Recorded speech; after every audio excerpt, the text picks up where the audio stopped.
Good evening, folks, and welcome to the live stream on Wednesday. Normally we're on Tuesday, but yesterday I had a problem, so it'll be good to have the live stream on Wednesday instead of no live stream at all, I guess. Let's see who's on tonight. We have Audrey. Thank you so much, Audrey, for coming on the stream tonight. We have Stu. Great to see you. We have Boomerage. Great to see you too. We have Ministerian. Hope you're well. Fearless Wolf. Great to see you. We have Ends of the God. Great to have you on. We also have Colin, great to see you. Raven1983 Witch, great to see you once again. Ruman, great to see you. Brian Johnston, great to see you. Killer, thanks for moderating, great to see you. We have CGM, great to have you on CGM, hope you're well. Dr. Johan, thank you so much for that super chat, very kind of you. Hey you too. Stay safe, I know you're working you're behind off at the moment, so do stay safe. We have Young Ralph, great to see you, Young Ralph. Chatty Rat, Zed Otter, great to see both of you. We have Alistair, great to see you, Alistair Kerr, great to have you on. We have Mark, great to see you. Who else have we got? Jem, Mark Wiki, Galadriana, great to see you. We have also Kevin Marsh, great to see you. Ryzen, great to see you too. Duke, great to have you on. Oraman, Asperger's Europe, great to see all of you. Reagan Elite, great to have everyone on. Can't say hello to everyone. We're up to 124 viewers, that's great. So, hope you had a great Christmas. I just see FSM is the dog. Great to see FSM. RAP John Bird. John Bird, a wonderful comedian. I was a huge fan of Bremner, Bird, and Fortune. I loved their sketches, and I loved the John Bird and Fortune. I forget what his name is. Is it John Fortune? But Bird and Fortune, they did a sort of spin-off where they would have their own sketches together, and one being a journalist interviewing a politician or a soldier or some general or commentator or something like that. Really, really interesting comedy. Really high quality stuff, and it's so sad to lose John Bird. He was a wonderful comedian, and it was a new type of comedy, I think, back in the late 90s, early 2000s. And it reminds me I'd love to go and watch some of those episodes again. They were wonderful. Yeah, two Johns. Thanks, FSM. So John Fortune and John Bird, great comedians. So sad about John Bird. Boomerang says UBI. Yes, it's always something that needs to be talked about, UBI.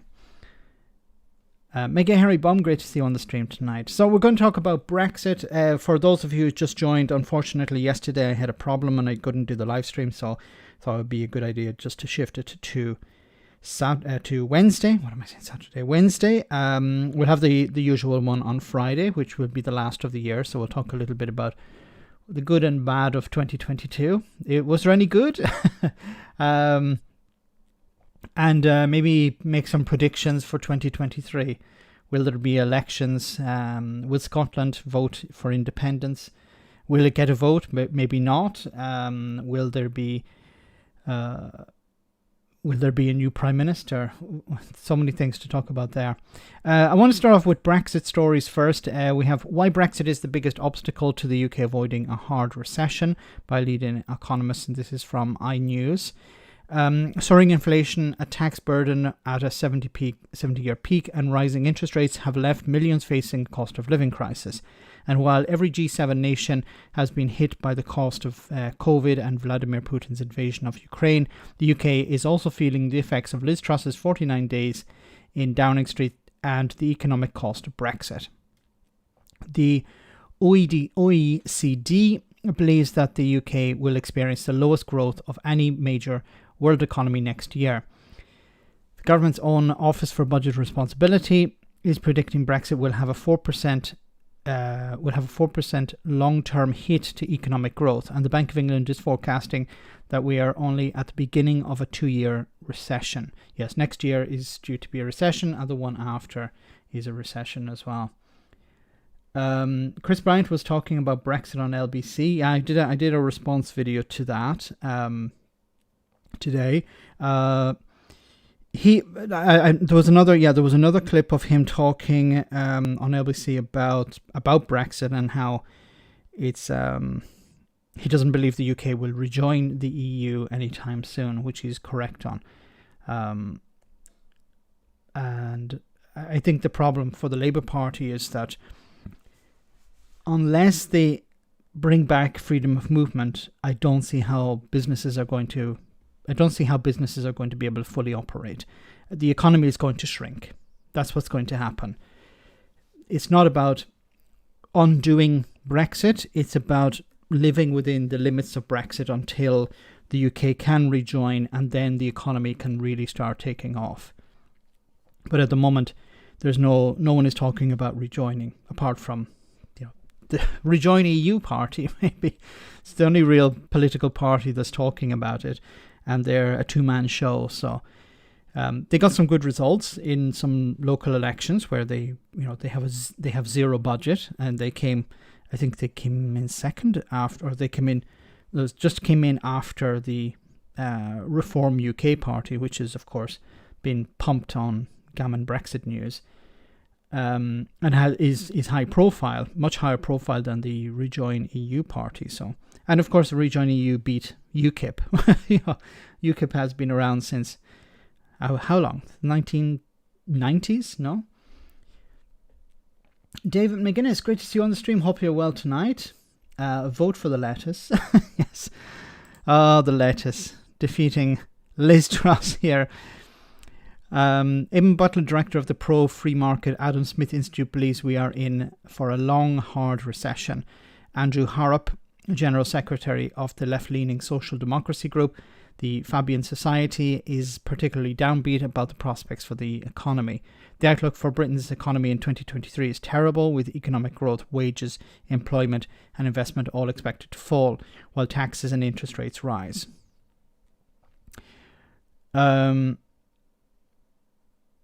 And of course, if you want to get out of this, you need to stop the rot. The rot, of course, that being Brexit. How do you stop the rot of Brexit? Well, align with the European, with the single market, and work towards rejoining the EU. There was, where is it here? So, asked what the biggest negative impact on the economy has been, Shia said, in one word, Brexit. Unlike other countries, the impact and constraints of Brexit are making any recovery and further growth prospects challenging. One of the biggest challenges facing businesses is labour shortages, and the UK government needs to introduce a programme to encourage the right migration to manage a tight labour market and lack of skills in certain sectors. When freedom of movement ended, it meant that skills were in short supply. And as we know, if you want to work on a farm, if you want to work in an abattoir, if you want to work in other sectors, you need to be near those sectors. You need to be near the place of employment. Otherwise, what you do is you bring people in from abroad. But you can't bring in people from abroad now. And even the Labour Party is saying how, well, we need to train people up. We need to hire British people first. But in order to hire those British people, you need to train them up, and that takes months or years. And businesses can't wait around for months or years to get the staff they need. If they don't, they'll close. Or they'll seek to bring them in from abroad, but it's always more difficult.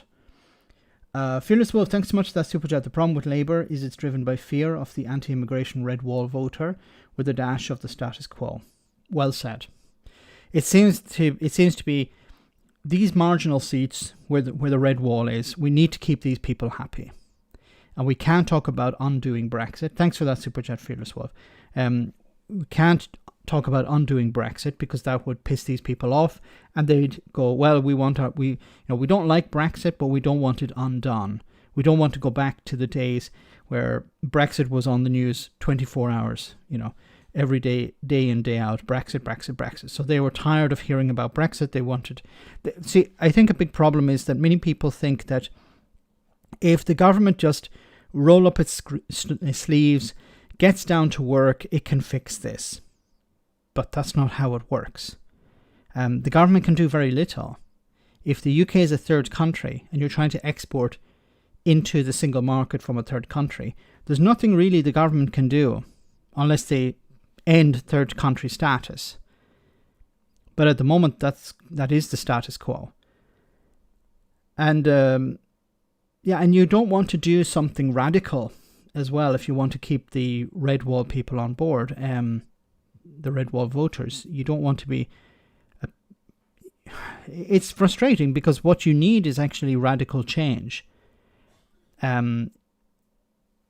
But I do believe that the Labour Party is afraid of pissing these people off, knowing that we need these people if we want to win power. And in a sense, it could be a poison chalice. 2 years of recession. If there was an election next year, you're talking at least a year and a half of recession. How's the Labour Party going to deal with that? How are they going to fund public services? They'll promise to fund public services, but with what? They'll have to raise taxes. And is that going to piss off the donors? Because a lot of the donors now are switching to the Labour Party. And if the donors give you money, generally it's to get something in return. And they don't want, these millionaire donors don't want to see high taxes to be paid, sorry. COVID in China, countries tighten rules, but the UK is still saying, fuck it, letting people from China in without tests. Oh my God. I think the problem is that there's this idea that COVID has gone away. It's finished. Boris Johnson got COVID done, like got Brexit done. No, it hasn't. It's still around and it's still creating problems. And you need restrictions on people coming in from China, because it seems the vaccine they have in China is not to the same level as the one we have here in the West, and there's also the problem that the elderly were not protected. So when they ended their policy, the no COVID policy, it meant that it allowed the virus just to spread like wildfire. So there should be restrictions on people coming in from China, at least.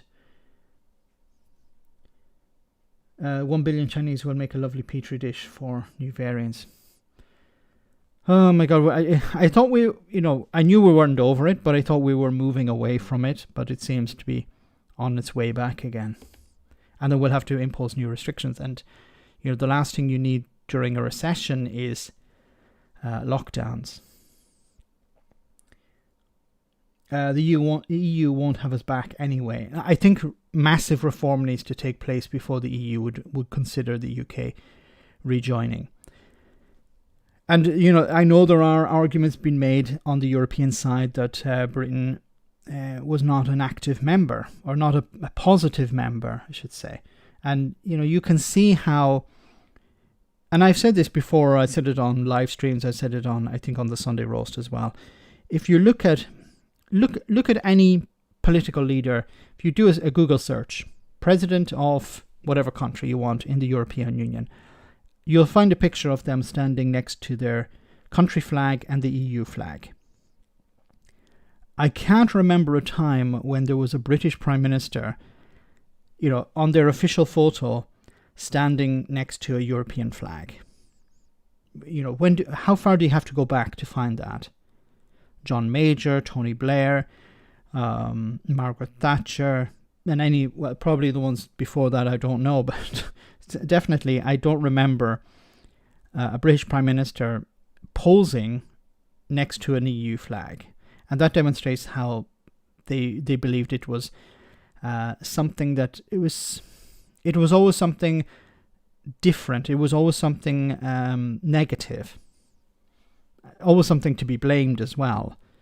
But even fascist governments around Europe will still, on their official photo, be posing to the country flag, next to the country flag and the EU flag. UK was considered an active member, but not necessarily positive. a bit of a troublemaker. That needs to change. There needs to be a realization that, Brexit was a mistake and it's better off being in the EU. And it's not just from an economic point of view, it needs to be a political view as well. And I believe the majority of people in the UK would prefer to be in. But the problem is the politicians still are listening to the fringe. Yeah, the UK has always considered the EU as a market only. Yeah, it's something we can use, but we don't want to be involved in any. We don't want to be involved in any political aspect. Anyway, moving on. Boris Johnson urged hard egg approach to Northern Ireland. Peace process papers reveal. Declassified documents suggest Boris Johnson believed in 1996 that Britain could crush the IRA. So these are some documents that are really not exactly related to Brexit, but interesting stuff that's come out recently. Boris Johnson urged a hard egg approach to the Northern Ireland peace process in 1996 in the belief that Britain could crush the IRA, according to declassified documents.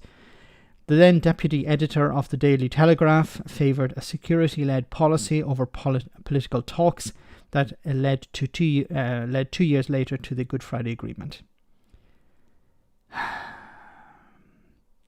Instead of just keeping your big cake hole shut, he had to wade in and try to undermine peace.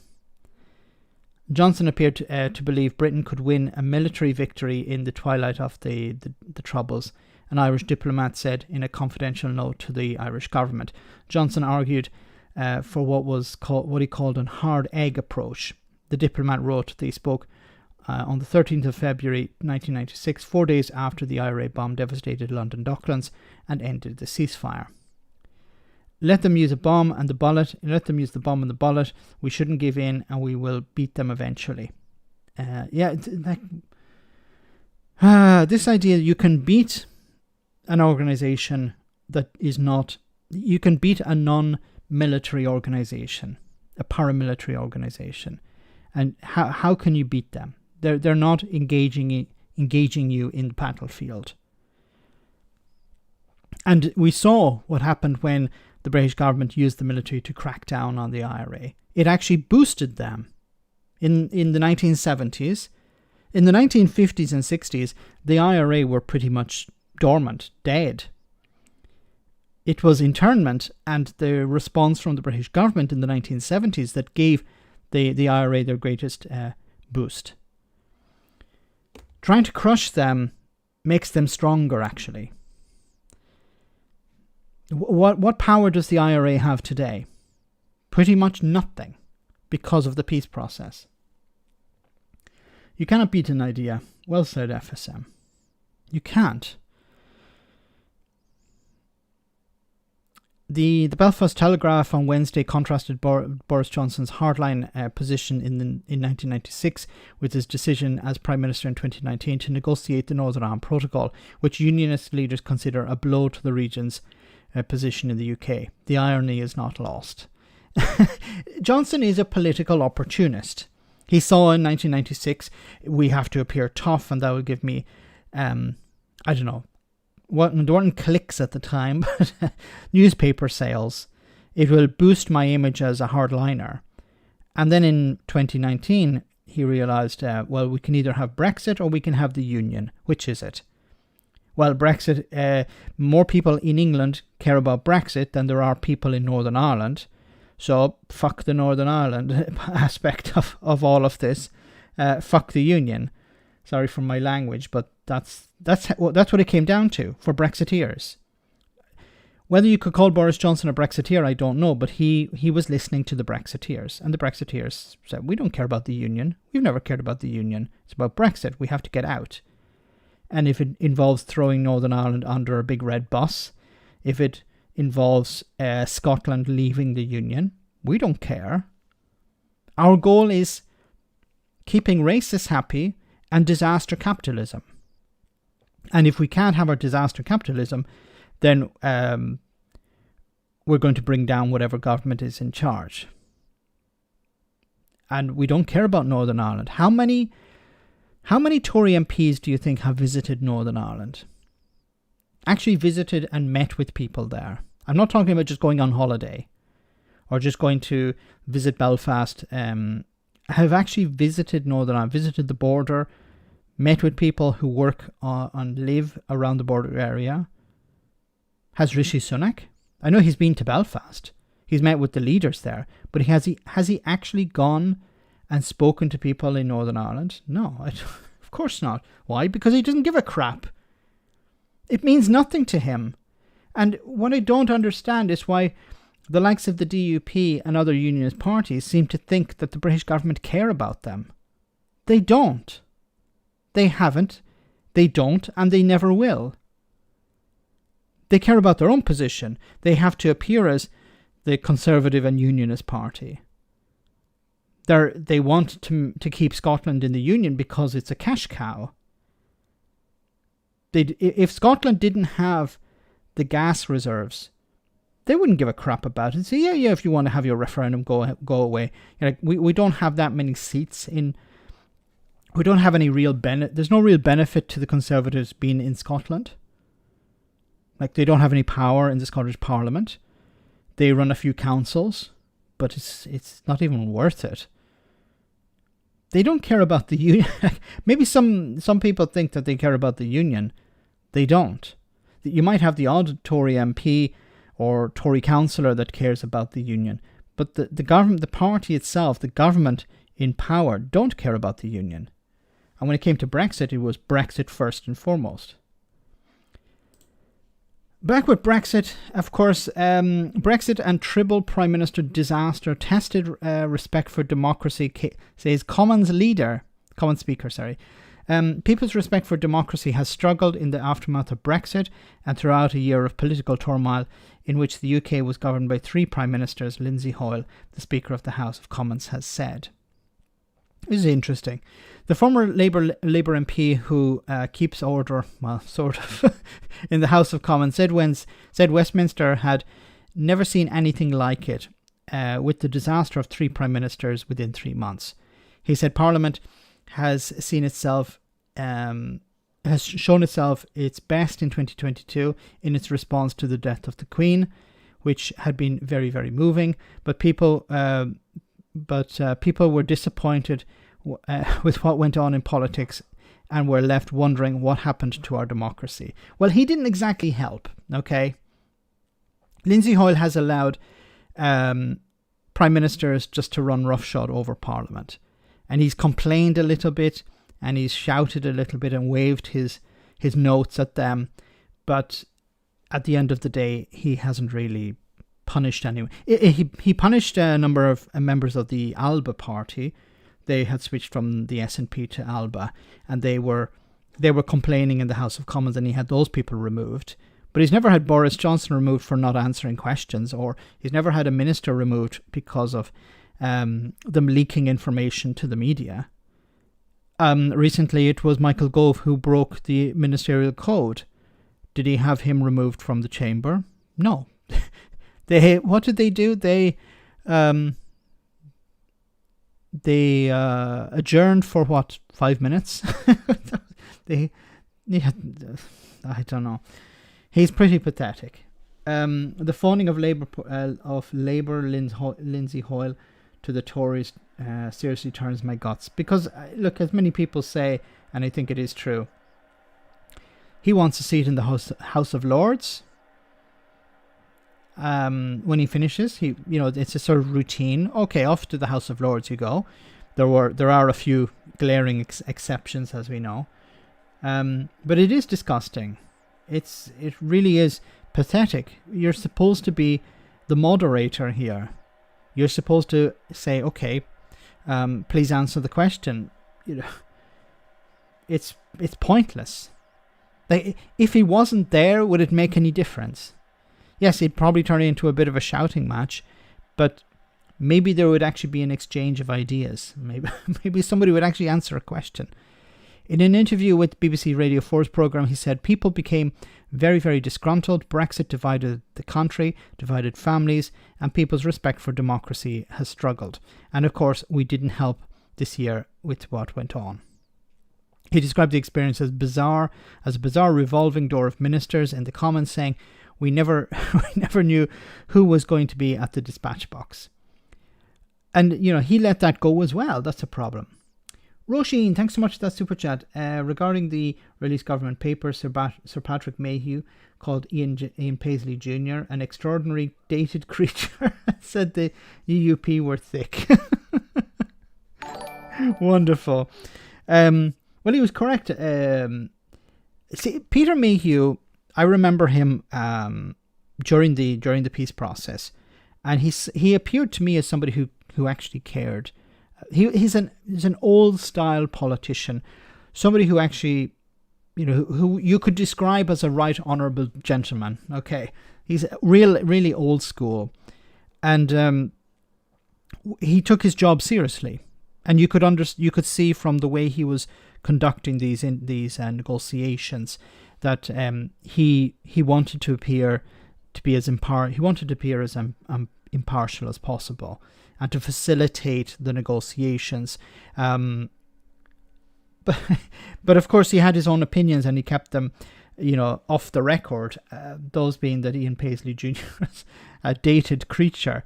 Ian Paisley set up a church called the Free Presbyterian Church in Northern Ireland, which doesn't believe in evolution.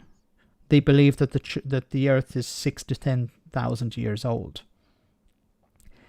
And the UUP said that they were thick. I think the problem with the UUP is they're always chasing the DUP. They're like, okay, the DUP move more to the right, then we have to follow them to try and instead of, maybe they've changed a little bit over the last number of years, but at the time, yes, it was a case of this fear of being out unionisted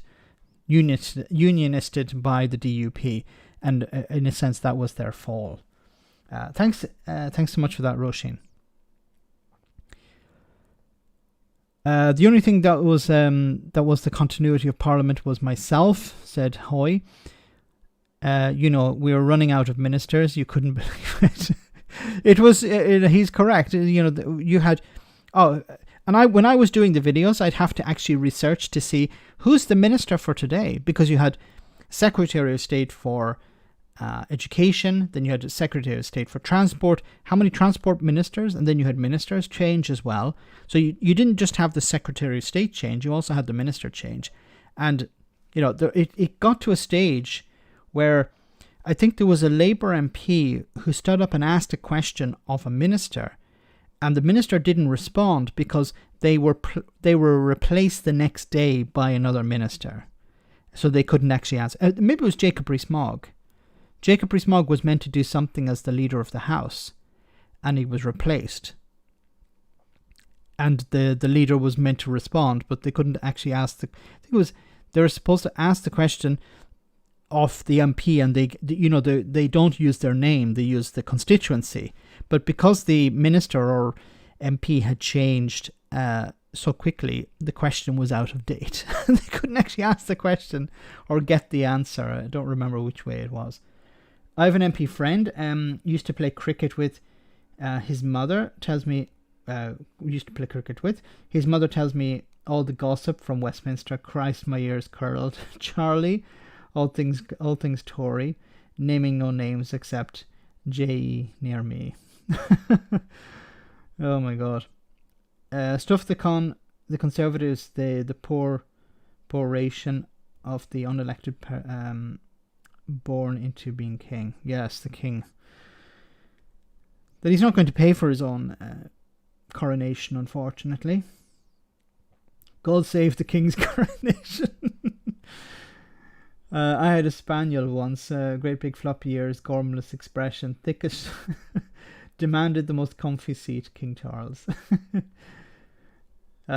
Jacob Rees-Mogg is considering a leadership race. What? No. Well, Everyone else has done it. Liz Truss last, was it 3 months? So I'm no longer surprised if Jacob Rees-Mogg threw his top hat into the ring. Oh my God. Anyway, let's continue. Charities and employers struggling due to post-Brexit funding delays. This is from yesterday. Hundreds of voluntary organisations have been forced to shut up shop, or scale back their operations because of government delays in replacing EU funding. The Guardian has learned as a consequence of Brexit continue to ripple across the UK. 3 years after Boris Johnson was swept to power, promising to get Brexit done, a Guardian reporting project found employers, farmers, and charities are still wrestling with the reality of life outside the EU. A new analysis of government funding intends to replace EU support showed multi-million-pound gaps in funding and farming and economic development. Yes, I covered this before, that there are a number of, for example, farmers are still waiting for money from central government that they used to get from the EU. And of course, it's quite sad in a sense that many of them voted for Brexit because they thought, well, we'd have more money, and now they have less money. Or no money. Gareth, thanks so much for that super chat. Wonder what Patrick Mayhew would think of 30p Lee. Oh my goodness. Lee Anderson. I think he'd be frankly disgusted. As I said, Patrick Mayhew was an old style politician. A Tory. He was a Tory. But he was the old style politician. The one who believed in, working for your constituents, running the country in a honourable way. There's no corruption or scandal connected to him at all. And as I said, in Northern Ireland, he actually believed in being impartial and supporting negotiations, and probably being tough when it was necessary in order to, crash heads together to get, some sort of resolution. Thanks so much, Gareth. But Lee Anderson, he'd be disgusted of somebody like that. An opportunist, which, is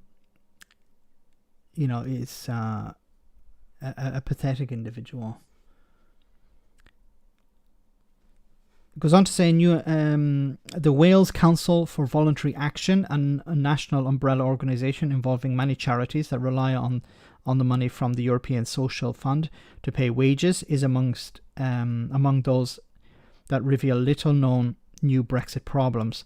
The government announced exact allocations of the UK Shared Prosperity Fund in December to replace the £11 billion EU Fund, Economic and Regional Development Fund, and European Social Fund. But at the time, it was too late for hundreds of organisations, said Matthew Brown, Director of Operations at WCVA. We're all having to lay off staff because the UK Social Prosperity Fund has not come in on time.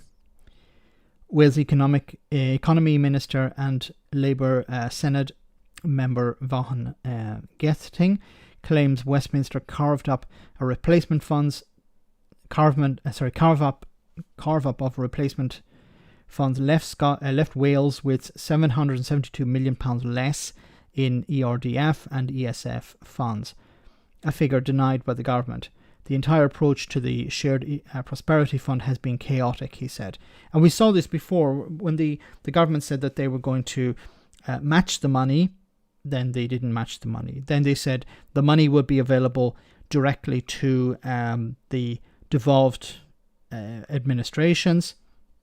Then it wasn't available. It wasn't available to the administrations. It was to be channeled through a Tory, how can I say, go-between, and then they would decide how the money was spent. Of course, the money would be spent to prop up Tory MPs or to help candidates win seats. Don't let the Archbishop of Canterbury know that his boss is an adulterer. When Charlie was young, he wanted to be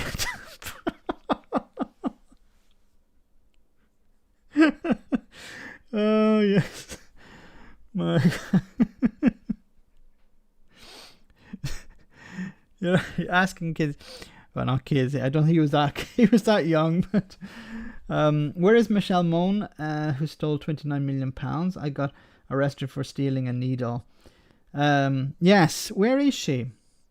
Why isn't Interpol involved in her arrest and bringing her to justice? Where is UK justice? Asks Derek. She has the best justice money can buy, perhaps. You know, a donation to the Conservative Party, and you're let off the hook. Goes on to say, employers claim that while the new skilled worker visa at the heart of the government's point-based immigration system covers a wider range of jobs than in the past, it is bureaucratic and costly to administer. Yeah, you have to spend money to get people in, while in the past you didn't have to spend any money, and there was very little bureaucracy. It costs a lot of money to become a sponsor, and you get a visa. To get a visa, though, almost every company would need a professional advisor to do it. It's incredibly difficult, said Neil Carberry, the chief executive of Recruitment and Employment Confederation. The chief executive of the British Meat Processing Association, Nick Allen, said it was costing £12,000 a worker in visa cost, transport, accommodation to bring in butchers from the Philippines to fill jobs that would once be done by EU workers. £12,000 a worker. And that's not money that's going into the economy. That's just money that's going down the drain. So what are you going to do is, instead of hiring 5 workers, you're going to employ 1 worker. And what are you going to do with that work? You're going to overwork that worker. But don't worry, the Brexiteers have been thinking about that too. They're going to get rid of worker protections, so you can do whatever the hell you want with those workers. I don't think anyone believes we'll ever be able to fill all those roles with British-sourced labour, said Allen, whose industry relies on 65% non-UK staff before Brexit. Bringing in low-skilled workers from overseas has become all but impossible under the new system, Kate Nichols, the chief executive of UK Hospitality, said. That's where we've got the most difficulties. We can recruit an executive chef, but if we don't have a kitchen porter, the kitchen can't open. If you don't have the housekeeping, the hotels can't open. These basic skills are needed. Ministers have encouraged firms to look closer to home for staff. But if you want somebody to work in the hotel, you're either going to pay them more. If you can't find them, if you're not allowed to bring them in from abroad and you have to hire them locally, then you're going to have to pay higher wages. But the problem with that is that how can you afford the higher wages when you have to increase prices at your hotel? But then if the price of the hotel is too high, then people are not going to stay there, and you're going to close. It's not about, well, we need to, it doesn't have to be a race to the bottom, but it has to be practical. While many big businesses have become accustomed to surmounting the new trade barriers to the EU, small exporters describe being buffeted by inconsistent customs and VAT processes. It really annoys companies having to go through the extra costs, said William Bain, the head of the trade policy at the British Chambers of Commerce. He called on the government to resolve the impasse over the Northern Ireland Protocol to smooth the way to a better working relationship on other issues. Clearly, until there is stability, much less a resolution on that, we are not going to see any of the improvements and the easements that would make life for small businesses a lot easier. It's not just a political thing, but it's the reality of being a third country. A cross-industry veterinary and environmental health group, the Sanitary and Phytosanitary Certification Working Group, Phytosanitary Certification Working Group, estimated that the new requirements for export health certificates signed off by a vet added 60 million to the cost of food exports to Europe in 2021. Why does low skilled remind me of slave labour? Yes, It's about, they keep saying low skilled. Yeah, the people are low skilled. But they're it's not a low skill. For example, picking fruit and vegetables is considered a low skill, but it isn't a low skill. Working in a hotel is considered low skill, but it isn't low skill, because you need to be able to tidy your room, to make beds in a very fast way requires a skill. To be able to handle the public requires a skill. To be able to manage the requirements of the people staying in the hotel requires a skill. Working in a bar requires a skill. So these are all skill. There aren't really unskilled jobs. The only unskilled jobs are political commentators. That's an unskilled job. A politician, that's an unskilled job, okay?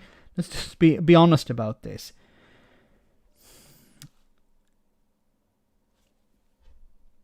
Gareth, it's a slave labour for the rubbish wage.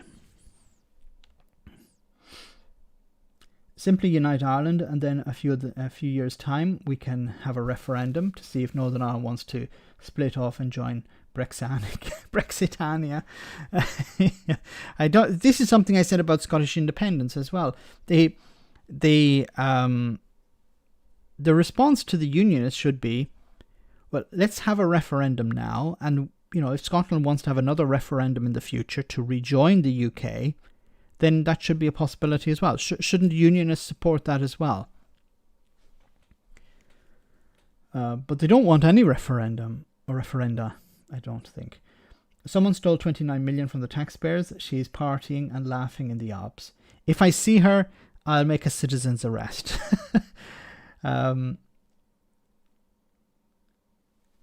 Fearless Wolf, thanks so much for that super chat. Max spoke to a barman down in Manchester in a hotel. He didn't want to make a career out of it. It was to make some money and then move on to something else. So how do you force someone like that to stay? You can't. Thanks for that super chat. You can't force them to stay. You can try and make the situation better. But I imagine the reason they want to leave is because the stress of the job and maybe the low pay. So you either increase the pay, that might help, but you also have to reduce the stress. That means you need to bring in more staff. Generally, people are stressed not because of the work itself, but because of the workload. You have people who are doing 3 jobs when doing the work of 3 people. And that's not sustainable. We see it in the NHS all the time, where fewer nurses mean more work for the existing level of staff. Get the Polizia on Max. I will, Stu. I just need to find the address. Maybe I can do some snooping about. Just find the most expensive villa in the Alps, and that's probably where she is. Drug tests and qualifications should be mandatory for politicians. Michael Gove wouldn't last too long there. Mark. Growing vegetables require many skills, as I discovered by growing my own vegetables in the past summer. Me too. We have a little vegetable garden, and we discovered, what works and what doesn't work. We did it on a very, very small scale. Can you imagine trying to do it on an industrial level? Maybe we can divert the Channel Tunnel directly to Edinburgh.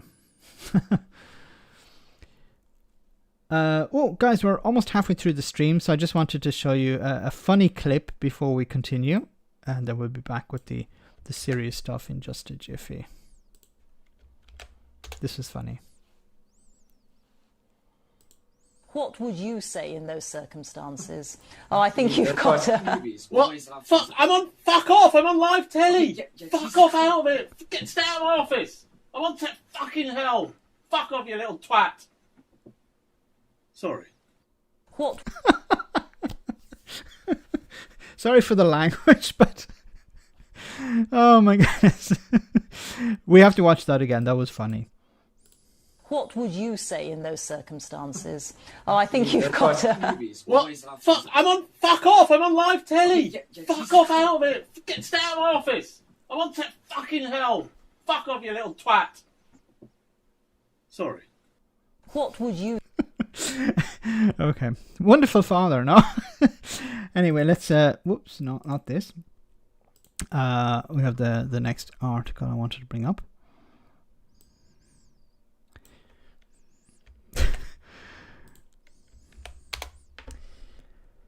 So, Northeast Ambulance declares second critical incident. Northeast Ambulance has declared second critical incident in 9 days, affecting its ability to respond to patients. The service said it had been forced to act after more than 100 patients experienced significant delays waiting for ambulances. People are being urged to call for to only call for life-threatening emergencies. Shane Woodhouse, NESA strategy commander, said crews were focusing on patients most in need. The service said patients not facing life-threatening emergencies should use the 111 service, speak to their GP or visit a pharmacist.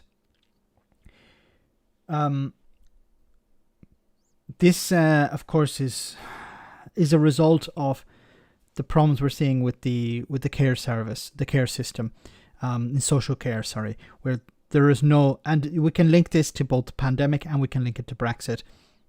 Ending of freedom of movement and Brexit resulted in a large number of people leaving the care sector, which means that there are fewer, especially elderly people, leaving hospital and going into care because there's no care available in their homes or in care homes, in their homes or in care homes, which means that it's creating a backlog. People who can be sent home, there's nothing physically wrong with them, can't because they don't have the support in the community. And this is creating the backlog in the hospital where people are being forced to be treated in ambulances outside hospitals. Which means that the ambulances are no longer available to go and treat people, to treat emergencies. So whatever is considered emergency, the requirement is increased. Gareth, thanks so much for that super chat. Remember the song "I'm Walking in the Air"? When looking for more, just hang out the window and listen for "I'm ripping off the taxpayer" to the theme. Okay, I'm ripping off the taxpayer. No, I won't sing. I won't inflict that upon you. Thanks so much, Gareth. Yeah, that's a good. I'll keep my ear open for that. Goes on to say here, declaring a critical incident alerts our health partners to provide support where they can, and means we can focus our resources on those patients most in need. He added, the patient transport services would only operate for essential journeys such as dialysis, chemotherapy, oncology, and heart care appointments. NEAS has been operating at the highest level of operational alert since the 5th of December. The service said declaring a critical incident allows it to investigate measures to help include seeking assistance from third-party providers, cancelling training to allow for the redeployment of clinical staff, and no longer taking bookings for urgent non-emergency transport. This is, third-party providers means in some cases the NHS will have to pay higher rates, which is terrible because they're already, facing a funding crisis because of the Tory government. Cancelling training, this should not be happening. It's understandable. Look, we need the staff. We can't have them out training. But then if they're not training, they're not up to speed on new techniques or new requirements of their job. And then redeployment of clinical staff. And no longer taking bookings for non-urgent. So, where somebody would book an ambulance. Look, I have a medical appointment. I can't travel by public transport, or I can't travel by car and need an ambulance, so they would book it. This has been cancelled as well. And there's no sign of it getting any better. That's the problem as well. Let me read some more of your comments. No Boomer and less said about that, the better. I'm not sure what that is. A strong NHS is vital. I had a cancer, was cured, and paid €0. That's really important. It's great that you were cured. Great to hear that. Been testing my new Weissbier glasses tonight. Very good. Enjoy. Edinburgh Tories lower than a slug's hemorrhoids.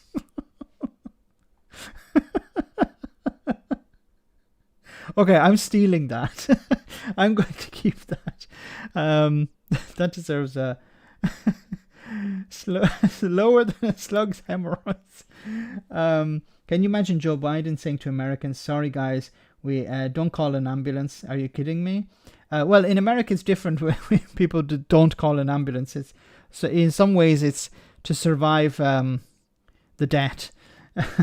You won't end up in debt if you don't call an ambulance. But my cataracts are fucked. Wish me luck getting one of them done in the NHS. Glass is no answer. Walking around everywhere is an oasis. Blur. I'm so sorry to hear that, Hugh. I need transport by ambulance for my visits to hospital in Ayrshire. I've never had a problem. Probably because Ayrshire is in Scotland, no? So I know that there'll be different parts of the country that will, different parts of the UK and different parts of each of the countries will have different levels of support. You're missing the 0.5s. We could have blackmailed Max if he'd caught it. What? What are you talking about? I'm missing something here. So staying with the NHS.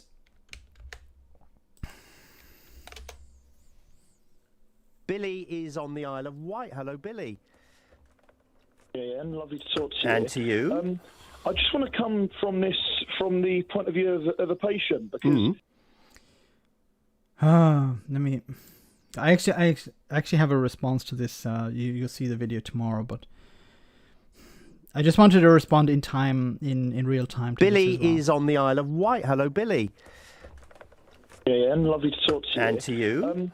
I just want to come from the point of view of a patient, because I've had experience in a number of different guises with different hospitals. Now, I was in High Wycombe about 3 or 4 weeks ago, and I woke up at 3 in the morning with incredibly excruciating pain in my abdomen, which turned out to be kidney stones. Ooh.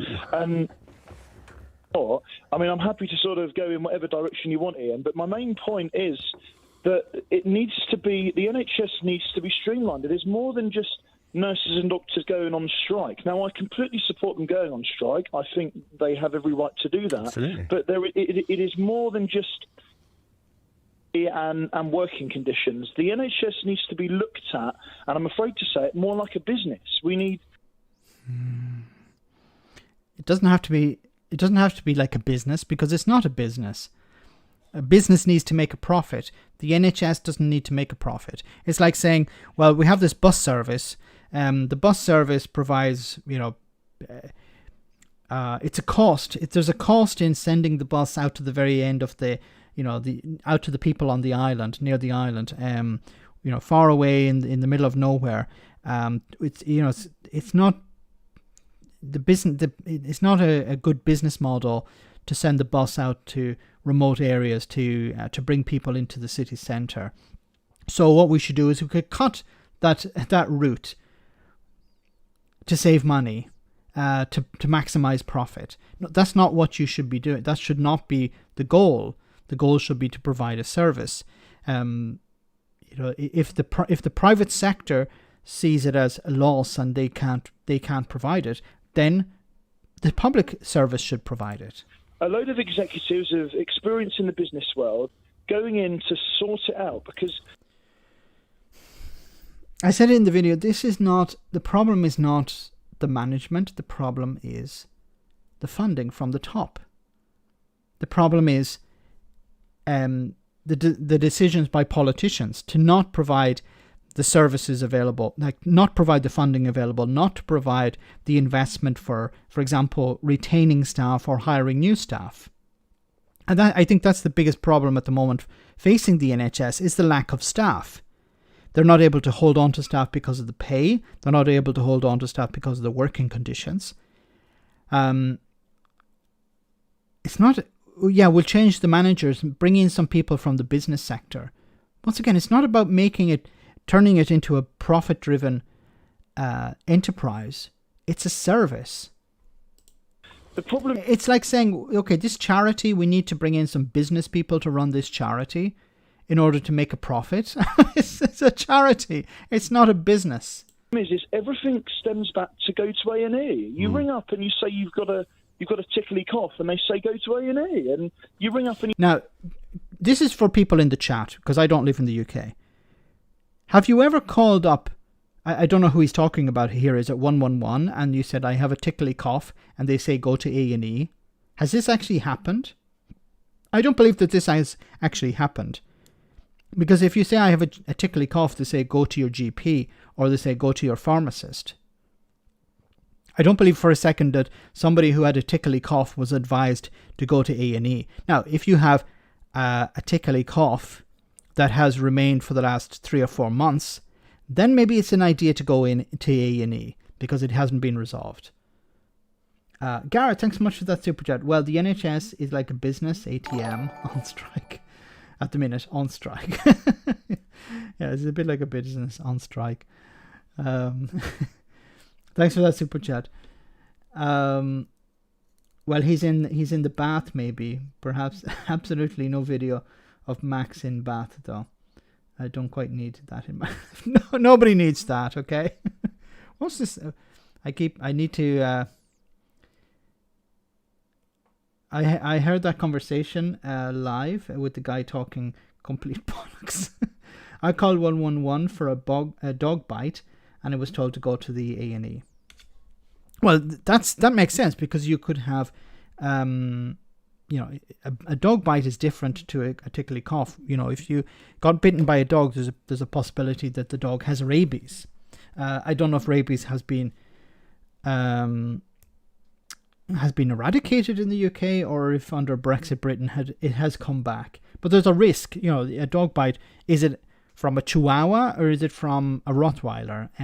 Although Rottweilers don't really bite, they're really sweet. But is it more likely a Chihuahua or a Jack Russell that's going to bite you?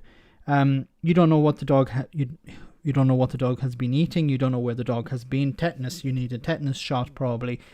If the GP clinic is closed, then you'll probably have to go to A&E. Depends on when it happened. No issues like that in the UK. Was not told to go into A&E, Max.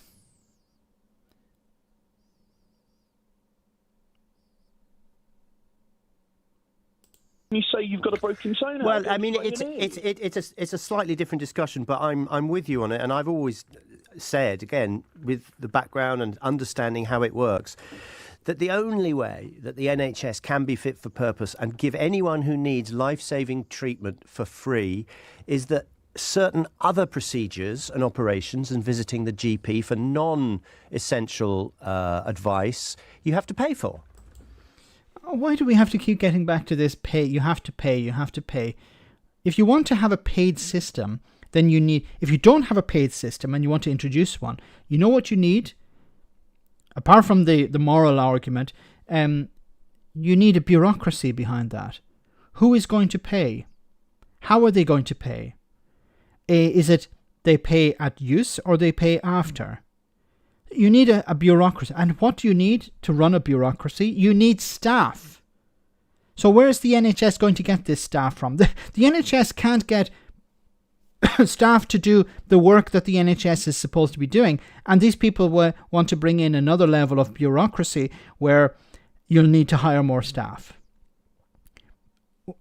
This is nonsensical. Absolutely nonsensical.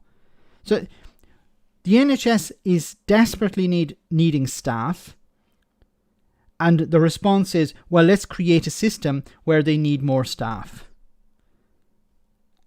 But the problem, once again, is when it comes to the funding, this will fix the funding problem. The problem with funding starts from the top.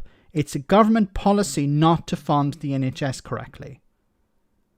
It's a government decision. The politicians have decided we're not going to fund it correctly, so more services will be used by the private sector. It's not that the NHS doesn't have the money. Well, it doesn't have the money, but it's deliberately in that situation. It's not that money has run out. There's no money left in the country. We spent it all on PPE and contracts for dodgy members of the House of Lords. It's not like that. The government, if the government want to invest the money, they can, but they decided not to.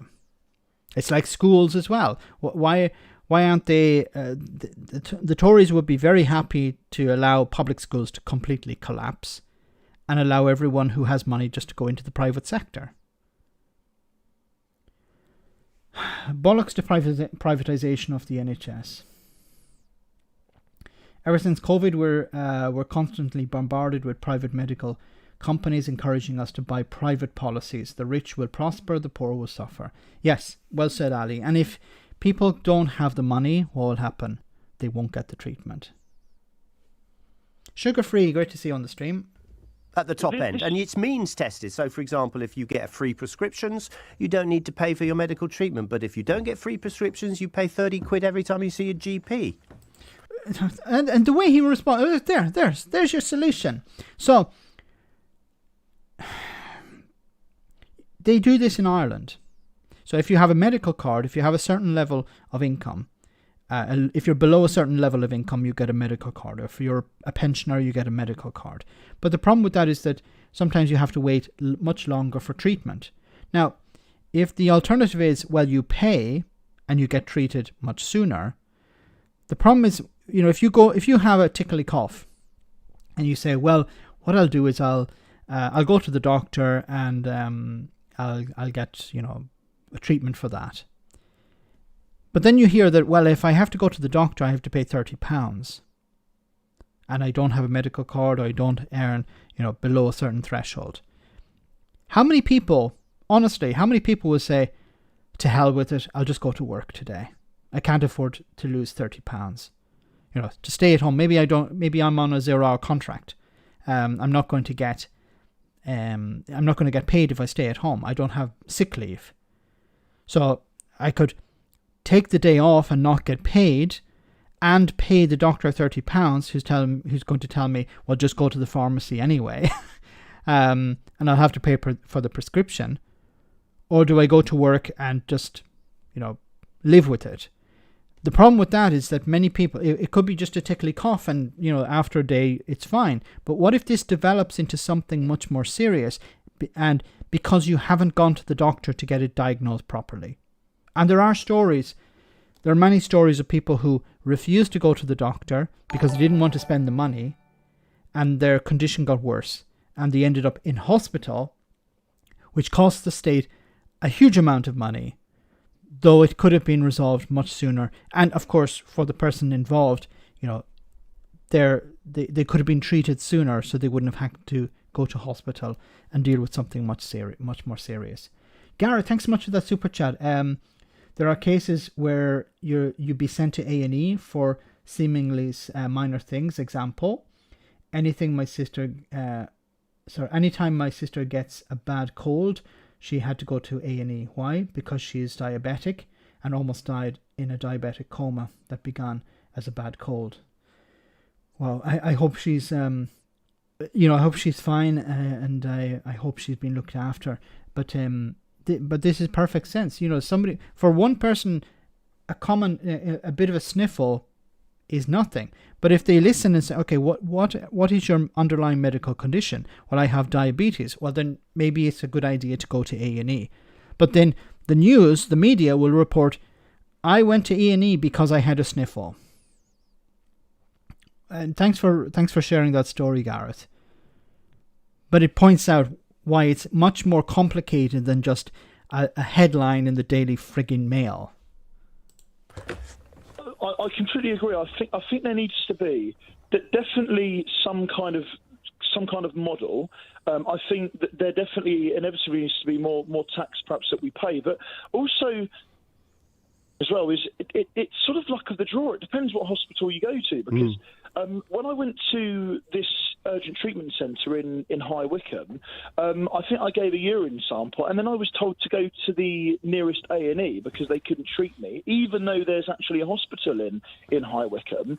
And again, doesn't that just put more pressure on the doctors and the nurses working already strenuous hours? And then, as I say, I've had other experiences. I went to Queen Alexandra Hospital in Portsmouth, and it was absolutely brilliant. The triage system was fantastic. It just seems to me that it's very much a luck of the draw, and it's kind of like good luck if your numbers don't come up kind of thing. And I do agree with what you said earlier Postcode on lottery. about the postcode lottery, because I think it was something that I resonated with that you said earlier on. The NHS is brilliant when you're dying and when you need urgent help. Yes, and it should be. When I went in with my kidney stones, and I was in extreme excruciating pain, I thought I was dying, and anyone that's had kidney stones will know exactly what type of pain I was in. I turned up to A&E, and it's kind of like, the receptionist, obviously she's got an important job, bless her, but it's kind of like, oh, just wait for a minute, you might be dying, but I just need to book somebody in with the common cold first before I come and see. But you're not dying. You have kidney stones. Now, kidney stones can eventually... But how...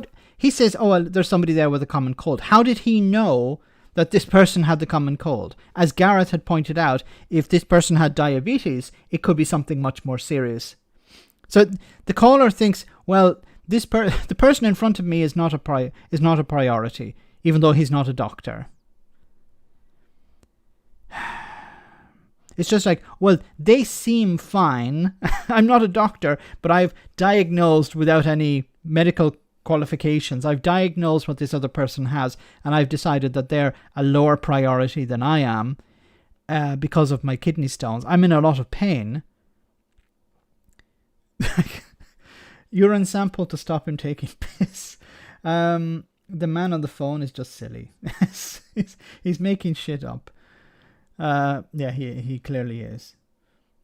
Clap for strikers, Alexis. Yay, spread the word and tell your MP. Remember, guys, on Thursday to clap for strikers, in the same way that there was claps for carers and claps for the NHS. It put pressure on politicians to do something, and to pressure them in a way that they will start to feel guilty, at least, about what's happening with the strikers. Every patient thinks they're the only patient. Yes, Jackie, that's true. The man on the phone is probably delirious with pain. And I just feel do you know the trick to do it for future reference? Shouldn't really say this, should I? Because I did it too. You burst into tears, and they'll see you immediately. Goodness me. Well done, Ian. Giving people. Telling people to lie to medical professionals. That's basically what you're telling them to do. Yeah, just, burst into tears. Pretend that you're in tears, and that will get you prioritized because they'll try and calm you down. Even though you're not, what would happen if this guy had burst into tears because he was, faking the tears at least. He's not faking the pain, but he's faking the tears. And he was prioritized because they thought maybe the situation was getting worse, and the other person was not prioritized, and that other person died.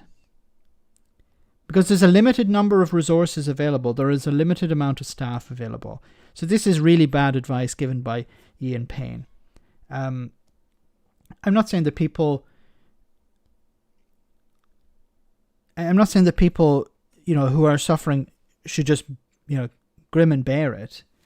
But there's a reason why there's a triage. There's a reason why the first point of the first people you meet in A&E will decide, okay, who is the priority here? This person, he has sore belly. He probably has kidney stones. This other person is diabetic, and they have flu-like symptoms, there's a risk that they could enter a coma. This guy, okay, he's in pain, well, let's give him something and then we'll deal with it. We're talking about medical professionals. They see these cases day in, day out. Do they make mistakes? Of course they make mistakes. Everyone makes mistakes. Sometimes the mistakes are minor, sometimes they're serious. But they can't treat everyone as a priority. Even if you think you're a priority, you can't. And not everyone can be treated as a priority. Alistair, thanks so much for that super chat. Private medical insurance is minimum £3,000.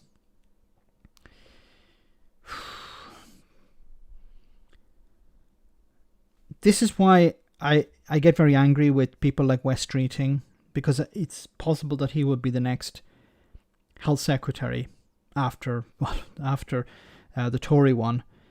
Not maybe the next one. There'll be probably a few more before there's a general election, but he will be the next Labour health secretary. And I'm very concerned about his approach to, well, we need to privatise some aspects of the NHS. It doesn't have to be privatised. It needs funding and it needs access to the workers it needs. That's what the requirements of the NHS are, not more input from the private sector or so-called reform. Anyway, I'm not going to impose too much more of this guy on you. He's extremely annoying. Let's move on to... I want to show you some uplifting... This is a really good video from Joe this year, from a good friend, Mick Lynch. So Mick Lynch eats anti-union sentiment for breakfast and pass it on. So this is a clip from Mick Lynch this year. Probably cover more of these at the next live stream, but this is just something I want to show you from earlier in the year, where Mick Lynch interacted with what's his name? Richard Medley, yes, Richard Medley. Let's just tell it like it is. It doesn't really matter to you what the British public thinks about this. It has no bearing on your ability to... Does. Well, in what way? Because you're disrupting them enormously at Christmas. So you clearly, at bottom, you can't afford to care what they think, otherwise that would stay your hand in terms of the we're not action cynical that you're people. Our members live in these communities. They're ordinary working men and women. They don't get paid when they're on strike, and they make a sacrifice in order to defend their terms and conditions. Across this economy, people have had their terms and conditions, included in this studio, ripped to pieces and are on precarious work values, right? They don't get contracts of employment, they don't get holiday pay, they don't get sick pay, they don't get loads of other benefits that you used to get because they're all being made to work on casual employment basis. All right. That's what's happening in this economy, and that's what we're defending. And most workers in this country want to see a restoration of that job security and decent terms and conditions. Well said. And I like the way that he talked also about people in this studio. Not you, Richard. You're on a wonderful contract. You're earning probably $500,000 a year at least. But there are the people behind the camera, the people who do the cleaning in the studio, the people who do your photocopies, the people who take you a coffee. These are the people who are on very precarious contracts, and if they are sick, they likely are fired. If they have any medical problems, they'll be likely laid off. And they can't complain. Maybe some of them are not members of a union.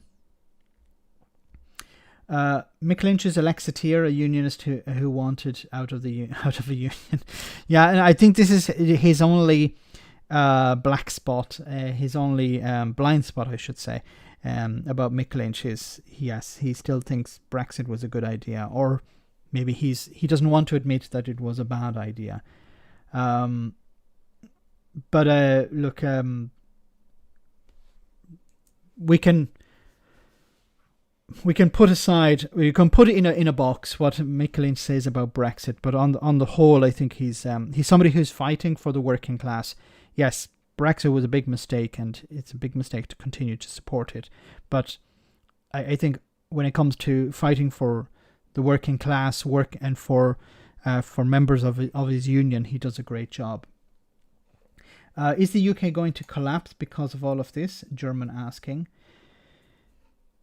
The UK is collapsing at the moment. The UK as a union of nations is collapsing. You have Northern Ireland been forgotten by Brexiteers, been ignored by Brexiteers. I said at the beginning of the live stream that Rishi Sunak, he's visited Northern Ireland, but he visited Belfast, he visited the Assembly, he met with members of the parties, but he didn't go and visit the border, he didn't go and meet with people in the border community to understand what's going on. I don't know if he met with business leaders. He probably did, but you know, what are they going to say to him? They're going to say the Northern Ireland Protocol needs to remain in place. So hopefully he will understand why it's necessary to have a better relationship with the EU. When it comes to Scotland, you know, the people of Scotland wanted a referendum. That's been taken away from them. So the Scottish First Minister said the next election will be a de facto referendum, because there is no other way. You know, you ask unionists in Scotland, okay, if the Scottish people can't have another referendum, then how can they become independent? What is the mechanism? If it is a voluntary union, how are they supposed to vote on that? And unfortunately, people within the Labour Party in Scotland and the Conservatives will not answer that question. They're saying, well, no, people don't want a referendum. Yeah, but that's not enough. How do people want to focus on the cost of living crisis? They don't want to talk about constitutional issues. Okay, but just answer the question. How can they decide? How can they vote on independence? Is it through a referendum? Is it through an election? Gareth, thanks so much for that super chat. 2 experiences. 1, visited A&E with extreme IBD, flared, very powerful, very painful, very uncomfortable, not life-threatening. 2, visited A&E with severe testicle pain. 1, I waited hours. 2, I was seen in minutes. So there are different situations, different reactions from the medical staff. I'm so sorry that you went through that. I hope you're feeling fine now. But it is, you know, the medical professionals, when they see you, they will make a decision at that time. So it's important that we respect that. Do they make mistakes? Yes, they do. Of course, they're human, like everyone else. They will make mistakes, and we hope that they make fewer mistakes than is necessary. And how do they make fewer mistakes? Well, if they're less stressed, if they're paid and they're able to feed their family and heat their homes, that they're not constantly thinking, can I pay? You know, you don't want somebody who's injecting you with, I don't know, anesthesia, with an anesthetic. You don't want them to be thinking, can I pay the bills today? You know, how about my mortgage? Do I have to, you know, you don't want somebody focusing on these things when they're giving you treatment. You don't want, you know, a nurse who's changing a syringe, changing a medication, giving you an antibiotic, thinking about can they feed their family, because, you know, they need to be doing their job. They need to be focusing on that. And if they're paid enough and they're treated well and they're not overstrained, then they're less likely to be thinking about stressful situations. Max, you are kind. What did I say?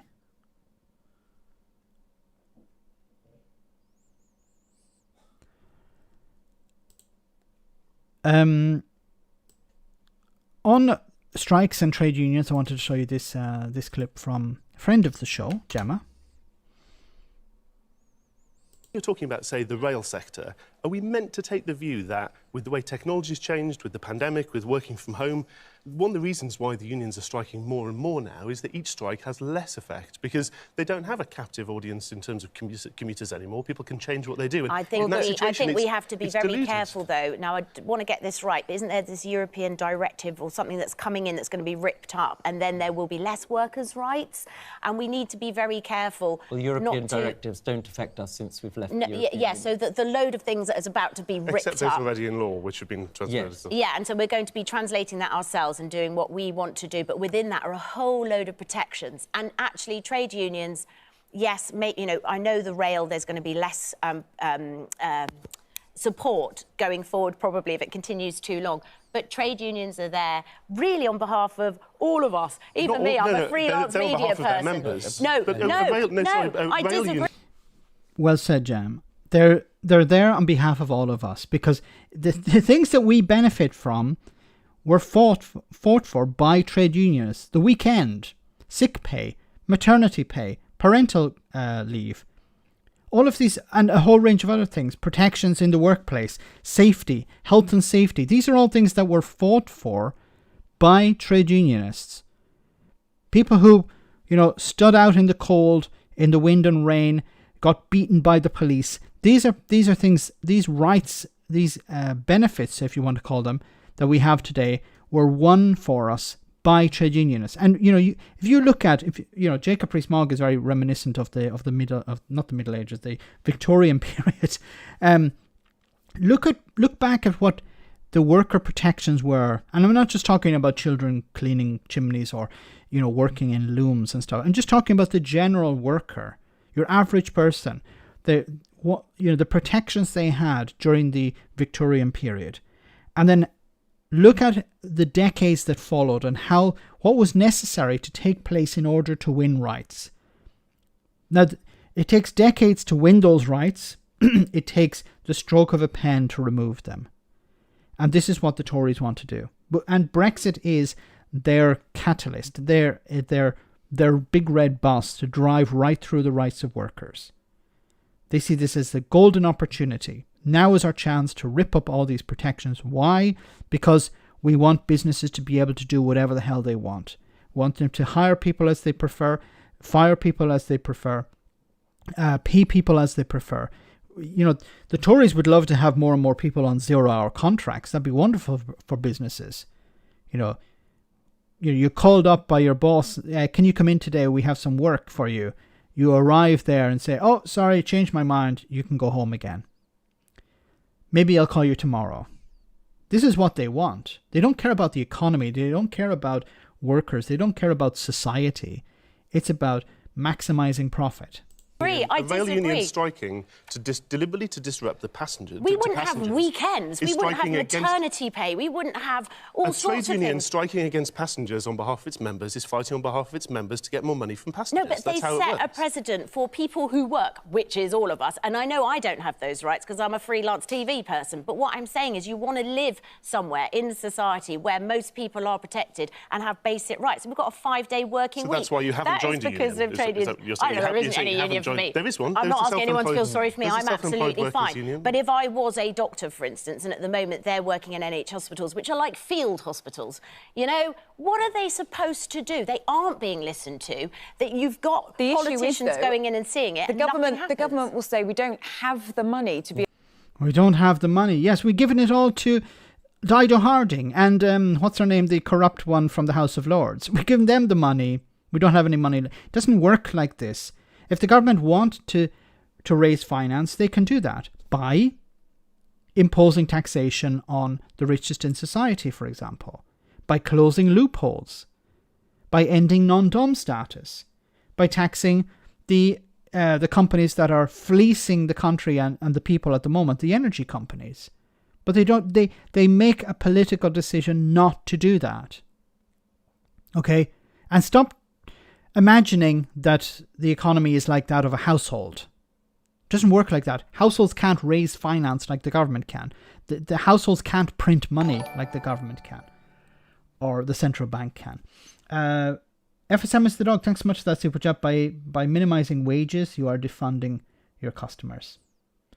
And thanks so much. And you're correct. By minimizing wages, you're defunding the customers. Because what's happening at the moment is that train tickets are rising with inflation or close to inflation. So the workers are not getting a pay rise in that's connected to inflation or being offered one, but train ticket prices are increasing with inflation. The government will say, well, if all these workers, don't, they're going on strike and if they go on strike, less people will want to use the train service. They'll use their cars instead. Okay, but shouldn't it the solution to this would be to nationalize it. So if the train runs or doesn't run, doesn't make any difference, but it's available for people who do need it. Doesn't have to be available for everyone, but it has to be available for those who need it. But a profit-driven one would not be. And what's happening, and what happened during the pandemic, was the train companies were paid by the state to operate. Wouldn't it make more sense just to nationalise them then? Gareth, thanks so much once again for that super chat. As for the UK as a voluntary union, well, for comparative purposes, look at the EU, where the right to leave is enshrined in the constitutional makeup of the whole fucking thing. For fuck's sake, yes. Can you imagine if the EU had said to Britain, "Hey, sorry, you're not allowed to leave. We've decided you're not allowed to." Can you imagine what the Brexiteers would have said, would have done? What Boris Johnson would have done, what Rishi Sunak would have done if the EU, and this would be, if I could sit down with Rishi Sunak, which will never happen, I would ask him, you were a member of the Leave campaign, right? You campaigned for Brexit. Okay, so how would you have reacted if the EU had said you're not allowed to leave? Would you have been angry? Would you have criticised the EU for being anti-democratic? Would you have started a war? Would you have been, manning the barricades? Okay, so yeah, you'd be very angry. So why is Scotland not allowed to leave?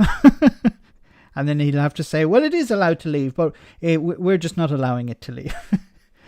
Oh my God, yes. It's just, the hypocrisy is amazing. Be able to, even if we wanted to give everybody the pay rises that we feel they deserve. They could find it. But then it fueled...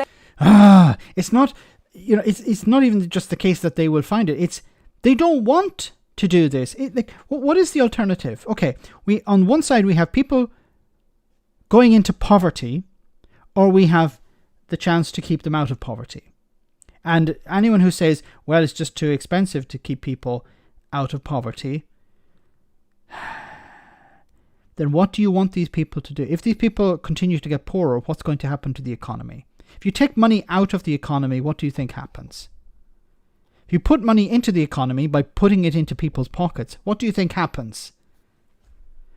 They say it fuels inflation, that as a country, we just can't afford it anymore. They've caused the inflation. But we just had partly two names, Liz Truss and Kwasi Kwarteng. We've just had a market verdict on what happens when the markets believe that a state is living in an irresponsible manner beyond its means. And so this idea that they could find it for every single union, for every single negotiation, when you don't check your budget out and you spring it on the city.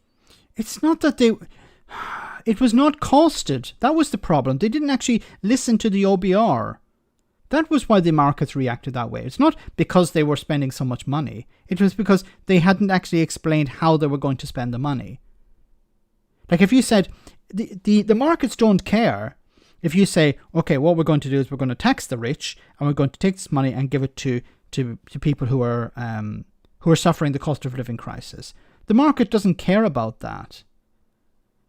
The reason it got into such trouble was because there was no... They were like, okay, we're gonna raise all this money. How? We're not going to tell you.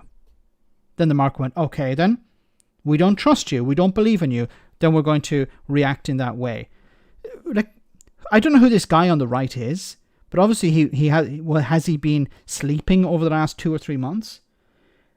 Alistair, thanks so much for that super chat, Max. His Majesty, I keep saying Her Majesty. It's old habits die hard. I think I'm not the only one. His Majesty's Prison Alcatraz or Hotel Albafornia. Somebody needs to make a T-shirt out of that. I'm sure it's somebody in Scotland already has. Yeah, it's you can check out as whenever you want, but you can't leave. Without any prior warning. What the city was asking whatsoever. for was for there to be more sign of the books being balanced. You're saying they could just find it every single strike. Yeah. You say they should answer everything in 100% of demands.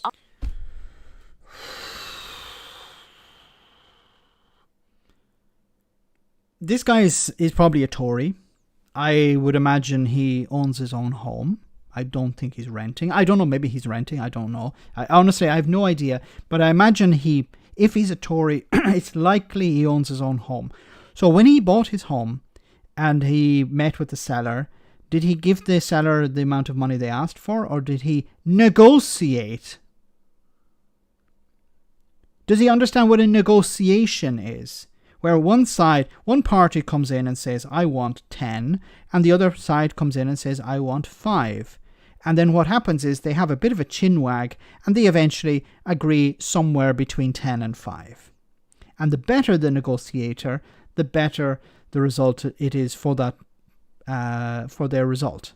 The better result it is for the negotiating team or whatever. This guy doesn't seem to understand what a negotiation is. I think that should some of them a lot of workers have been underpaid. Our viewers are out there and they're about to experience, the first time in 100 years, pretty much a general strike. And what we all need to be mindful and appreciative of is the people most affected by this, you'd all agree, are the poorest, those who don't have... Okay, he's the chair of Conservative Home. Used all the time. Used all the time. Okay. So he's a pathetic idiot. Sorry, but he's a pathetic idiot. He doesn't know what the hell he's talking about. He doesn't know what negotiations are. Jesus Christ. Can you imagine this guy was in charge of anything? He's in charge of Conservative Home. It's like, we want to change our broadband connection, or we want to change our website hosting company.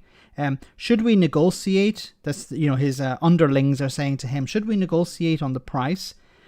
He's got, what? What does negotiation mean? Alternative options, but to take public transport whose Christmases were ruined, who need to rely upon the NHS. And we all support our workers, nurses, those who are the backbone of our NHS. At some point, there comes a time where we, as a nation, have to understand, you'd agree, that there's only so much money, there's only so much budget, and ultimately everybody has to come to some compromise, understanding the global economic forces. Very easy for me. He was almost sounding like the voice of reason, but we're not talking about people who want to live in the lap of luxury. We're talking about people who are struggling to pay their bills, people who are struggling to feed their families, people who are resorting to food banks. Like, if the government can't pay these people, like, what is the alternative? Because this is a question I really wish people would ask. Okay, so you don't want them going on strike. Okay, so what should happen? Oh, they should just accept what the government give them. Okay, but they can't feed their families at the moment. They can't pay their bills. So what should happen then?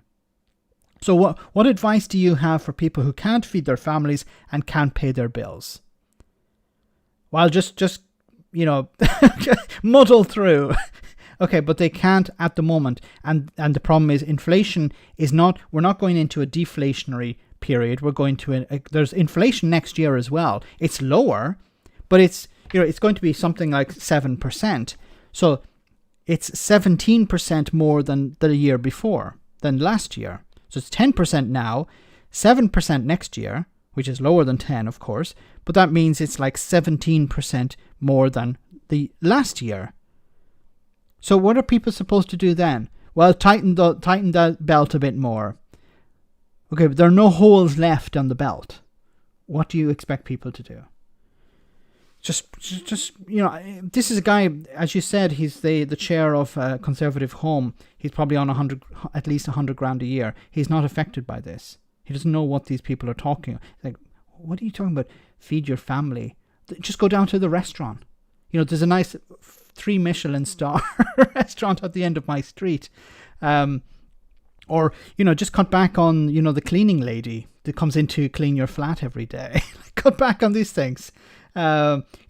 Scale down from a Jag to, a Mercedes. It's a bit cheaper. Buy a second-hand Range Rover. Don't buy a new one. Or if you're buying a new Range Rover, cut back on some of the optionals. That's how you save money. This is the sort of advice he would give to people, I would imagine. If you're updating your, listed home, shop around for some non-artisan painters or decorators. Jacob Rees-Mogg came out of his body like the alien in Aliens. Oh my goodness. Okay, these people are just pathetic. Anyway, let's we're getting close to the end, so I just wanted to show you some more clips. Well done, Gemma, for sticking with these people, because they're terrible. After over So here's a terrible story about what's happening with happening to 3 million women caught in a so-called pension trap, because they had to retire, but they didn't. They were forced into early retirement. 3 decades working as a carer, Moira's health began to suffer. But getting her through it was knowing retirement at 60 was round the corner. Except what she and 3.8 million women born in the 50s weren't told was the state pension age had risen. With no time to prepare, she suddenly learned she had to work for 6 more years. It was devastating, absolutely devastating. Physical and mentally, it was really struggling to work. And also, lots of my friends died at 60, so they never got their pension. So not only that, I'm thinking, am I ever going to see this pension? Because am I going to live to be 66? Nobody knows. After years of campaigning, last year the Parliamentary Ombudsman found these women should have been given more notice. For women like Moira, it could have made a huge difference to their lives. Data shared exclusively with Sky News found almost a third of women affected are in debt. 80% of those surveyed said they had suffered financial hardship by the delay in finding out the age of retirement had moved. And over 220,000 women affected have died without answers. Many of them Angela knew personally, and it's for them she continues to fight for answers. The government has never really engaged with us. Guy Opperman, the last pensions minister, said he last met with the WASPI campaign in 2016. 2016. Like 2016. So 6 years since the government has decided to meet with this group. Which really is atrocious, given that we have lost so much through government incompetence. The Department for Work and Pensions says it prioritises supporting people to get the help they are entitled to. No. The Department of Work and Pensions is focused on getting people off the benefits they're entitled to encourage people not to claim benefits, and to force people in some cases into employment that they're not capable of doing. That's the job of the Department of Work and Pensions. It's not to help people, it's to force people into employment they can't do in some cases, and just get people off benefits. It's not about providing support for people, making sure that those who are vulnerable are protected. It's about getting people into jobs. There's a target. And then we bring in the private sector as well. Lloyd, thanks so much for that super chat. The bottom line for so many industries having strikes at this time is the consequence of being the worst government in living memory. This is what needs to be the focus. It's not so much why are these people on strike, it's what has driven them to that strike. It's not why aren't they getting off the strike, it's why are they on strike. What has resulted over the last 12 years that has forced the nurses to go on strike for the first time in 100 years? Why are so many workers rail workers on strike? People in the public sector, from border force to the postal service. People who work in departments that people have probably never even heard of are on strike as well, because they can't survive on these, in some cases, on minimum wage. People can't be expected to work more and more for less and less.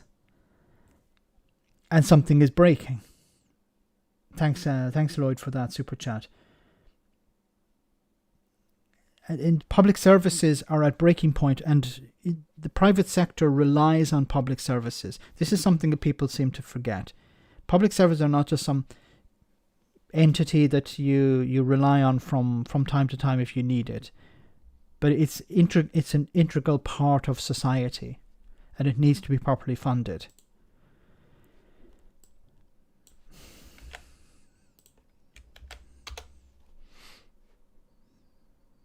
Days. So guys, we're almost at the end of the stream. I just want to show you a quick bit of this interview Beth Rigby had with with Liz Truss from a few months ago. This was amazing. I just want to share with you before we finish for tonight. Then you announced £45 billion of tax cuts without setting a fiscal framework. It precipitated a £65 billion emergency bond buying programme by the Bank of England to protect pension funds. The pound tanked. 1,000 mortgage deals withdrawn from the markets as interest rates expectations spiked. You established a 33-point lead for Labour in the polls, and now the lady not for turning has announced a massive U-turn on a policy. This is surely the worst start of any Prime Minister. Well, let's remember what we were facing 4 weeks ago. But do you accept that it's been... Hey, what's happened to this? Start again. 18 days then, you announced 45 programme by the Bank of England to protect pension funds. The pound tanked. 1,000 mortgage deals withdrawn from the markets as interest rates expectations spiked. You established a 33-point lead for Labour in the polls, and now the lady not for turning has announced a massive U-turn on a policy. This is surely the worst start of any... I don't know what's happening here. Something with Twitter. Okay, well, okay. Unfortunately, I might have it for the next live stream. Apologies for that. I'm not sure why it's not working very well. Okay. So guys, we're almost at the end. So I want to say thank you so much to everyone who came on tonight. Thank you so much for your support. Thanks to everyone who sent a super chat. Greatly appreciated. Thanks to the moderators for doing a wonderful job. Apologies for that last bit, but not sure what's happening with Twitter. Hopefully this Twitter video will work. Elon. 2020. So we have Matt Green once again. This is a video from the beginning of this year about predictions he made for, or political predictions for 2022. So let's see how many of them were true. And then we'll say goodnight. As 2022 begins, we bring together a selection of our most confident pundits to make predictions on what's going to happen, even though last year most of them got it hopelessly wrong. But then we've still got their phone numbers and can't be bothered to find new people, so here we are. First up, let's speak to Sir Geoffrey Curmudgeon. Now, last year, Sir Geoffrey, you said that COVID would be over in just a couple of weeks and there was nothing to worry about. Well, yes, and I stand by that. COVID will be over in a couple of weeks and there is nothing to worry about. You've been saying that since the beginning of 2020. Yes, and eventually I'm going to be right. I'll turn to you now, Eddie McGee, podcaster, influencer and award-winning voice noter. This time last year you said that by now we'd all be living underground because the virus would have mutated to create swarms of flesh-eating zombies. I mean, I may have been a little dramatic, but we haven't reached the Amiga strain yet, so I'm holding on to my bunker. So will Boris Johnson still be Prime Minister at the end of this year? Yes. Look, we all know he's a clown, but he's our clown. Whilst people are distracted by the custard pie to the face and the exploding car, we pop round the back and pick their pockets. It's a great system. On the other hand, you do have to remember what his master said at Eton. I don't remember the exact quote, but it was something like, "This guy's a total git and I wouldn't let him anywhere near a leadership position or my wife." Or was that what I said at one of his weddings? I forget. Well, all I'd say is be careful what you wish for. If you look at the possible candidates within his party, it might be like replacing an old banger of a clown car with a skip made of jelly, or an angry bear, or Priti Patel. And bear in mind that the people who would actually select the new leader are an extremely small group of very right-wing people. The Tory party membership? No, the owners of The Sun, The Telegraph and The Mail. In football, this year we'll see an unprecedented Winter World Cup in Qatar. Yes, and the big question is, will the number of goals be higher than the number of workers killed building the stadiums? A big year in prospect for Emma Raducanu. Yes, it's important not to put her under too much pressure, but the question is, will she win another Grand Slam without losing a set, or will this year be a total failure? Turning to the arts, who will be the big winners at awards season this year? Well, this year I'd expect most of the Oscars to go to a bittersweet film that nobody watched, or a drama based on a true story starring a British actor pretending to be mad, an American actor pretending to be British, an Australian actor pretending to be mad and American, or Olivia Colman. And just before we go, there's talk of a new West End musical. Yes, COVID! A knockabout farce set in an ICU at the height of the pandemic, which has already been described as far too soon, utterly shameless, and surprisingly catchy. Well, let's see what his predictions are for 2023. So guys, I'll see you on Friday for the last live stream of the year and of the month. Have a great week and I'll see you soon. Take care to everyone. And once again, thanks to everyone who came on. Thanks for smashing the like button and thanks to everyone who sent a super chat. I'll be on the post-stream chat if you're on Discord after the show, and otherwise I'll see you on Friday. Take care. Good night.